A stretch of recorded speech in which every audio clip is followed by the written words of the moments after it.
அனுமான சனிக்கிழமையில வழிபடுற காரணம் உங்களுக்கு தெரியுமா? ராவணன் தன் மகன் பிறக்கும் நேரத்துல அனைத்து கிரகங்களும் ஒரே நேர்கோட்டுல இருக்கணும்னு விரும்பினாரு. ஆனா சனி பகவான் இந்த கட்டளையே ஏத்துக்கல.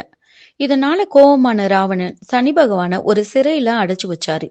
சில ஆண்டுகள் கழித்து சீதா தேவியை காண தூதுவனாக இலங்கைக்கு வந்தார் அனுமான். அப்போது அனுமான பிடிச்சு வாளுக்கு தீ வச்சிட்டாரு ராவணன்.